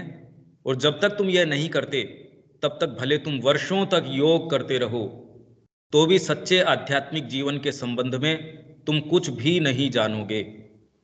आप 4 घंटे नहीं, आप 20 घंटे भी यदि अध्ययन करते हैं या कुछ भी करते हैं, तो इसका परिणाम तो आप देख ही पा रहे हैं। जब तक ये मूल ग्रंथि मेरी नहीं हुई, जब तक मैंने, इसलिए कृष्ण प्रेम क्या कहते थे, आप यदि खिड़की के अंदर बैठ के नज़ारे देख रहे हैं, मैं खिड़की में से सारे नज़ारे देख रहा हूं, तो यात्रा थोड़ी हो रही है मेरी। यात्रा करने के लिए तो यात्री का जो डंडा है, तीर्थ यात्री का जो डंडा है, वो हाथ में ले और बाहर निकल पड़ो और यात्रा करो। आप खिड़की में से बैठ के नज़ारे देखना चाहते हैं, ये आध्यात्मिक जीवन हो गया, ये वाला जीवन हो गया, ये माँ का डिवाइन लाइफ हो गई, ये मैंने सावित्री पढ़ ली, ये सारे उस खिड़की में बैठ के नज़ारे हैं। और ये नज़ारे कितनी दूर के देख सकते हो आप। इनको आपको बाहर निकलना पड़ेगा, आपको बाहर जाना पड़ेगा इसके लिए, यदि आप इसमें जाना चाहते हैं तो। पूर्णतया और समग्र रूप से डुबकी लगाओ और तुम इस बाहरी विभ्रम से मुक्त हो जाओगे और आध्यात्मिक जीवन का सच्चा अनुभव प्राप्त कर लोगे। आध्यात्मिक जीवन का सच्चा अनुभव प्राप्त कर लोगे। यहां तक ठीक है? दृढ़ संकल्प करना और स्वयं को परमात्मा को अर्पित करना। दृढ़ संकल्प करना और अपने आप को परमात्मा को अर्पित कर देना। ये सारे टॉपिक हमारे लिए ही मैंने इसीलिए, और इसमें पुस्तक में चुना भी इसीलिए है, सारे वॉल्यूम्स में से जो वास्तव में हमारे लिए सबसे महत्वपूर्ण है साधना के दृष्टिकोण से, व्यक्ति के जीवन के दृष्टिकोण से जो सबसे महत्वपूर्ण है वो पूरा संकलन इसके अंदर करके इसी तरीके से, नहीं तो इतना विशाल साहित्य है, 18-17 वॉल्यूम प्लस अब 2-3 और आ गए, माँ के नए वॉल्यूम आ गए, और श्री अरबिंदो का सारा है, न तो सारा पढ़ा जा सकता, और पढ़ के भी आप क्या कर सकते हैं उसका, इसलिए उसको सारगर्भित रूप से कि उसको हम समझ पाए। योग का अर्थ है भगवान से ऐक्य, और ऐक्य अर्पण के द्वारा आता है। यह स्वयं को भगवान के प्रति अर्पण करने पर आधारित होता है। आरंभ में तुम यह आत्मार्पण एक सामान्य तरीके से करना शुरू करते हो। इसमें प्रक्रिया बताइए कैसे करते हैं हम, ये आप अपने आप से धीरे धीरे रिलेट करके देख सकते हैं। भाई जहाँ भी जिस भी मोड़ पे, जहाँ भी जिस भी स्थान पे आप खड़े हैं, वहाँ से आप देख सकते हैं कि आपको ये कहाँ तक, क्योंकि हर जना अपने अपने तरीके से समझने वाला है इसको। आरंभ में तुम ये आत्मार्पण एक सामान्य तरीके से करना शुरू करते हो, मानो सदा के लिए तुम्हारा ये काम पूरा हो गया हो। मतलब एक बार आप ये कहते हो, माँ मैं पूर्ण रूप से आपको समर्पित करता हूँ। इसके लिए मान लीजिए आपने डुबकी ले ली, आप माँ के पास आश्रम में आ गए, तो आपको ये लगता है मैंने सदा के लिए ये काम पूरा कर लिया, पर हुआ नहीं। ये तो दाखिला है। आप किसी संस्था में जाते हो, एडमिशन फॉर्म भरते हो, और वो आपको दाखिल कर लेता है, उससे कोई डिग्री थोड़ी मिल गई। या योग के अंदर आप जाते हो तो उससे कोई सिद्धि थोड़ी मिल गई, वो तो आपका पदार्पण हुआ है उसमें शुरू हुआ। तो ऐसे ही हमेशा आपको ये लगेगा भी हमेशा के लिए मैंने अपने आप को पूरी तरीके से दे दिया। ये हमेशा ये स्टेजेज आती रहेंगी। तो आरंभ में तुम ये आत्मार्पण एक सामान्य तरीके से करना शुरू करते हो, मानो सदा के लिए तुम्हारा ये काम पूरा हो गया हो। तुम कहते हो मैं भगवान का सेवक हूं, मेरा जीवन पूर्ण रूप से भगवान को दिया गया है, मेरे सभी प्रयत्न दिव्य जीवन की प्राप्ति के लिए हैं। मतलब आप ये संकल्प ले चुके हो। ये उस व्यक्ति के लिए है जो ये कह रहा है वंस फॉर ऑल, मैंने हमेशा के लिए फॉर गुड, मैंने अपने आप को भगवान को दे दिया है, ये संकल्प मैंने ले लिया। तो आपको ये लगता है मैंने हमेशा के लिए ये काम कर दिया। नहीं, महापुरुष नहीं, ये कोई अहंकार की बात नहीं है। आपको ये लगता है भी आपकी जो क्षमता है, मेरे पास जो गिवन रिसोर्सेज अभी जो भी मेरे हाथ में है वो मैंने दे दिया, ठीक ही बात है, इसमें गलत बात नहीं है। इस शुरू में आप दे भी क्या सकते हो, जितना है उतना ही दे सकते हो, और आपको ये लगेगा कि मैंने पूर्ण दे दिया। और हर व्यक्ति देता है। और देखिए इसके अंदर मैं आपको एक चीज बताता हूं, श्री अरविंद ने कहा कि 2 रास्ते हैं, एक है बेबी कैट का और एक है बेबी मंकी का। मतलब एक बिल्ली का बच्चा और एक बंदर का। बंदर का बच्चा अपनी माँ को पकड़े रहता है, माँ जहां जाती है वो उसके साथ साथ वो उसको लिए जाती है, पर वो बच्चा अपने शक्ति सामर्थ्य के सहारे टिका रहता है, जहां उसकी पकड़ ढीली हुई वो गिर गया। और बिल्ली का बच्चा है, उसको कोई चिंता नहीं है, बिल्ली उसको मुंह में लेती है और वो जहां चाहे वो वहां लेके जा सकती है। तो रामकृष्ण जी ने यही भाव अपनाया। श्री अरविंद ने कहा मैंने भी शुरू से यही भाव अपनाया, और मेरे को अंदर से ये महसूस हुआ कि भास्कर लेले, उनके जो गुरु थे, वो चाहे क्षमताओं के अंदर, शक्ति सामर्थ्य के अंदर मेरे से लोअर थे। श्री अरविंद कह रहे मैं जानता था, पर मेरे अंदर से कोई चीज ये थी जिसने ये कहा ये तेरे को ब्रह्म के पास लेके जाएगा, और मैंने यही किया। और एक समय भास्कर लेले ने स्वयं ने श्री अरविंद से ये कहा, और वो जानते थे, लेले जानते थे, उन्होंने कहा मैंने ऐसा व्यक्तित्व आज तक नहीं देखा। और वो स्वयं भी कोई सामान्य व्यक्ति नहीं थे। भाई श्री अरविंद ये थोड़ी हर किसी के पास यूं चले गए, उनको अंदर से वाणी पता चली, उन्होंने उनका अनुसरण किया। लेले ने एक समय ये कहा कि अब आप अपनी आंतरिक वाणी है उसी को फॉलो कीजिए, और श्री अरविंद ने जीवन भर यही काम किया। श्री अरविंद कहते हैं कि मेरे को ये महसूस होता था कि मेरा समर्पण पूर्ण है, और जो भी श्री अरविंद के नज़दीकी थे फ्रीडम मूवमेंट के समय, उन्होंने कहा कि श्री अरविंद जिस तरीके से अपने आप को पूर्ण रूप से किसी भी कॉज को, किसी भी उद्देश्य के लिए देते थे, ऐसा देखने नहीं मिलता। जो नज़दीकी थे श्री अरविंद के फ्रीडम स्वतंत्रता संग्राम के समय, वो कह रहे श्री अरविंद ऐसे थे, यूं तो हर जना ही देश के भाव से भावित था उस समय, पर श्री अरविंद के अंदर अपने आप को दे देने की जो शक्ति थी वो फिनोमिनल थी, वो अद्वितीय थी। पर श्री अरविंद कह रहे हैं कि मेरे को ये था कि मेरा समर्पण पूर्ण है। जब मां आई कि पहली बार मेरे को ये पता चला समर्पण क्या होता है। अब मां ने यूं तो क्या समर्पण किया होगा, क्या दिया होगा? अपनी वसीयत उनके नाम कर दी होगी, अपनी कोई जायदाद है वो उनके नाम कर दी होगी। मतलब क्या किया होगा मां ने? प्रणाम कर दिया या उनको ये बोला आज के बाद मैं आपकी हूं? ये तो हम सब बोलते हैं अपनी प्रार्थनाओं में। ये श्री अरविंद कह रहे हैं समर्पण के विषय में कि पहली बार मैंने जाना कि समर्पण क्या होता है। तो इसलिए व्यक्ति को शुरू में ये लगता है कि मेरा हमेशा के लिए काम मैंने कर दिया सच्चे रूप में। ये नहीं कि मैं महात्मा बन गया, ये बात नहीं है। वो उसको एक्चुअल में ये लगता है हाँ मेरा काम मैंने पूर्ण रूप से अपने आप को माँ के हाथों में दे दिया। पर अभी तो बहुत भाग हैं, अब तो वो खुलना शुरू होंगे भी। मकान की चाबी जो बंद पड़ा है आज आपके हाथ में आई है तो क्लेम थोड़ी कर लिया आपने, अब तो आप उसकी सफाई करेंगे। अब उसके अंदर जो भी जमीन आपके नाम रजिस्ट्री होने का मतलब मकान थोड़ी बन गया। और यदि महल बनाने का उसके अंदर विचार है, अब तो आपके सामने चैलेंज आया है, चैलेंज खत्म थोड़ी हो गया, अब तो आया है चैलेंज आपके सामने। भाई जितना बड़ा आपका प्लान है, और यदि आपके नाम जमीन आज आपके नाम आई है, अब आपके उसके ऊपर शुरू करेंगे। जैसे आप देख के आए हैं कंस्ट्रक्शन हमारा, उसमें देखते हैं क्या क्या चीज, उस छोटी सी चीज में क्या कैसी चीजें इन्वॉल्व हैं। तो इस काम में तो शुरुआत है, पर व्यक्ति ये कहता है कि शुरू में ये भाव, और वास्तव में अपने दिल से यही भाव लेके चलता है। इसमें बेईमानी की बात नहीं है, ईमानदारी से ये भाव करता है कि मेरा जो भी है, डेली ये भाव करता है और डेली और आगे से आगे चलता रहता है। मैं भगवान का सेवक हूं, मेरा जीवन पूर्ण रूप से भगवान को दिया गया है, मेरे सभी प्रयत्न दिव्य जीवन की प्राप्ति के लिए हैं। परंतु यह तो केवल पहला कदम है, क्योंकि इतना ही पर्याप्त नहीं है। जब संकल्प ले लिया गया है, जब तुमने ये निश्चय कर लिया है कि तुम्हारा संपूर्ण जीवन भगवान को अर्पण कर दिया जाएगा, तब भी तुम्हें इस बात को हर क्षण याद रखना होगा और तुम्हारे जीवन के सभी ब्योरों में, ब्योरे मतलब डिटेल्स, इसे कार्यान्वित करना होगा। डिटेल्स के अंदर इसको करना होगा। भी डिटेल में करोगे तभी कसौटी के ऊपर उतरेगा।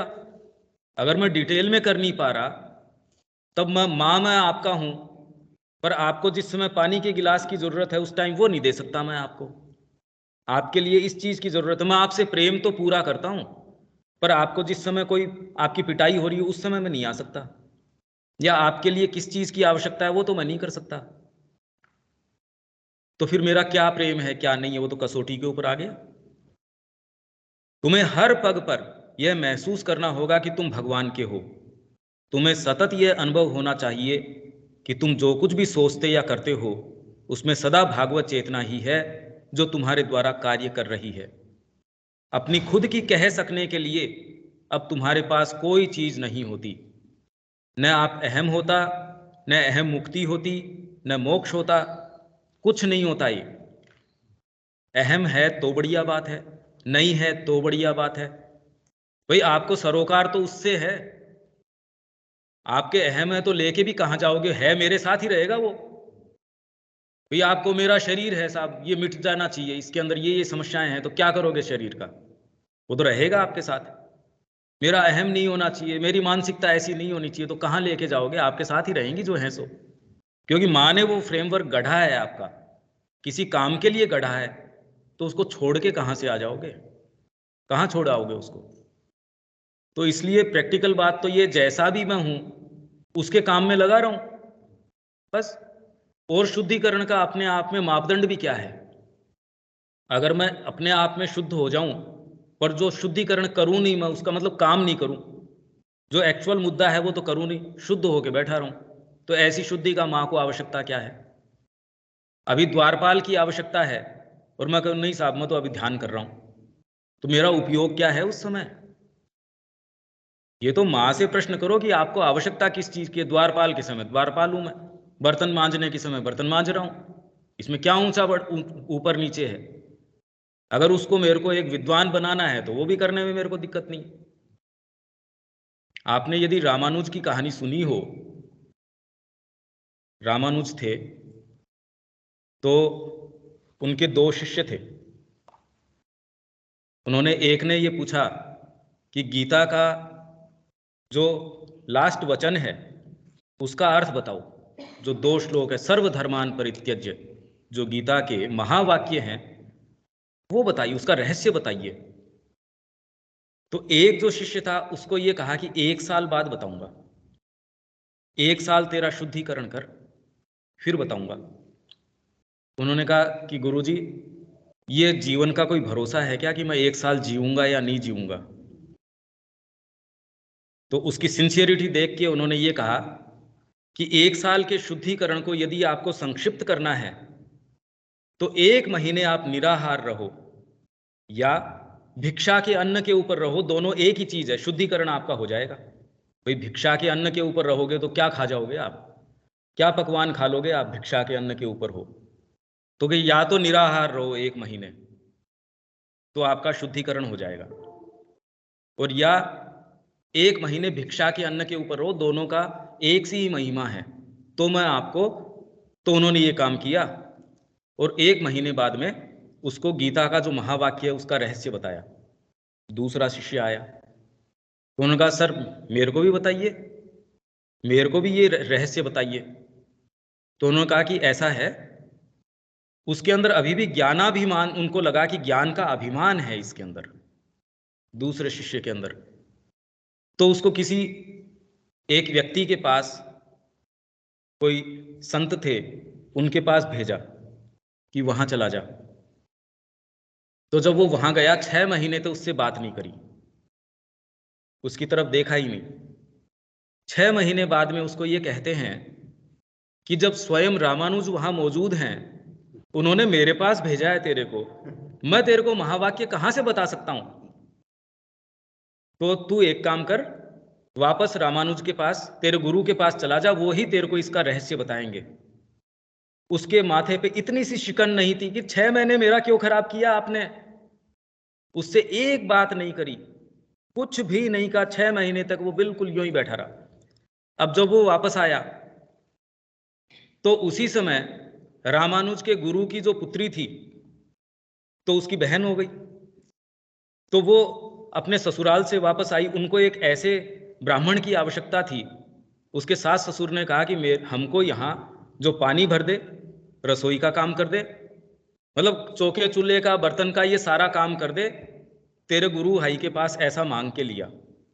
वो आई, उधर से वो आया, तो गुरुजी ने उसकी तरफ देखा कि भैया एक काम कर, इधर चले जा। कोई दूसरा सेकंड थॉट, कोई विचार नहीं, वो वहां चला गया उनके पास और जाके बड़े प्रेम से रोटी बना रहा है, चौका चूल्हा कर रहा है। अब घर के ऊपर यदि आपको ऐसा नौकर मिला हो, आप क्या तबीयत से काम में नहीं लेंगे उसको? कैसे काम में लेते होंगे उसको, ये सोचिए आप। सुबह से लेकर रात तक पूरा उसको काम में लेते थे।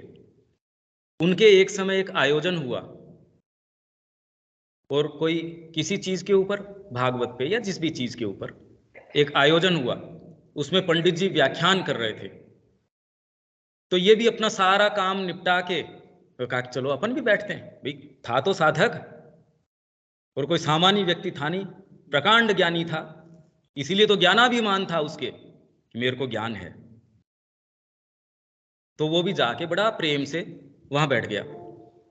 तो कोई बात उसको ऐसी लगी कि भाई ये चीज पंडित जी थोड़ा ठीक नहीं बोल रहे, तो उसने हाथ जोड़ के कहा कि मैं कुछ कह सकता हूं। तो पहले तो उसको गालियां निकाली कि चौका चूल्हे वाले आदमी तू बीच में बोलता है।